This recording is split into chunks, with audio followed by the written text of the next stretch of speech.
சேலம் மாவட்டம் சூரமங்கலம் அருகே பாமக பொதுக்குழு கூட்டத்தில் பங்கேற்க வருகை தந்துள்ள அன்புமணியை வரவேற்க அனுமதியின்றி பைக்கில் ஊர்வலமாக வந்த தொண்டர்களை போலீசார் தடுத்து நிறுத்தி எச்சரித்து அனுப்பினர். விவரங்களை தருகிறார் செய்தியாளர் ரமேஷ். வணக்கம், விவரங்களை சொல்லலாம். வணக்கம். சேலம் சூரமங்கலம் அருகே உள்ள டிஎஸ்கே திருமண மண்டபத்தில் தற்போது சேலம் ஒருங்கிணைந்த பாட்டாளி மக்கள் கட்சியின் பொதுக்குழு கூட்டம் நடந்து கொண்டுள்ளது. இதில் கலந்து கொள்வதற்காக நேற்று இரவே பாட்டாளி மக்கள் கட்சி தலைவர் அன்புமணி ராமதாஸ் வந்துவிட்டார். இதற்கு முன்பாக இன்று காலையிலிருந்து டிஎஸ்கே திருமண மண்டபம் முன்பு திரளான தொண்டர்கள் நிர்வாகிகள் திரண்டிருந்தனர்.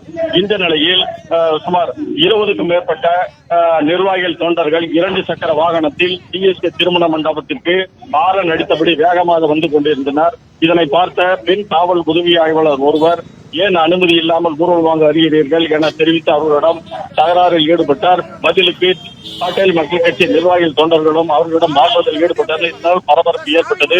இதனை அறிந்த பாட்டாளி மக்கள் கட்சி நிர்வாகிகள் அங்கு ஓடி வந்து 2 தரப்பினையும் சமாதானம் செய்தனர். பின்னர் பெண் காவல் உதவியாளரிடமிருந்து சாவியை வாங்கி நிர்வாகிகளிடம் கொடுத்தனர். இதன் பின்னர் அங்கு பரபரப்பு குறைந்தது. இதன் பின்னர் நிர்வாகிகள் தொண்டர்கள் அனைவரும் மண்டபத்திற்குள் அனுப்பி வைக்கப்பட்டனர். இந்த தகராறினால் சிறிது நேரம் மண்டபம் முன்பு பரபரப்பு ஏற்பட்டது. பிளே ஸ்டோர் மற்றும் ஆப் ஸ்டோரில் இருந்து பாலிமர் செயலியை QR கோடு மூலம் பதிவிறக்கம் செய்யுங்கள். செய்திகளை உடனுக்குடன் பெறுங்கள்.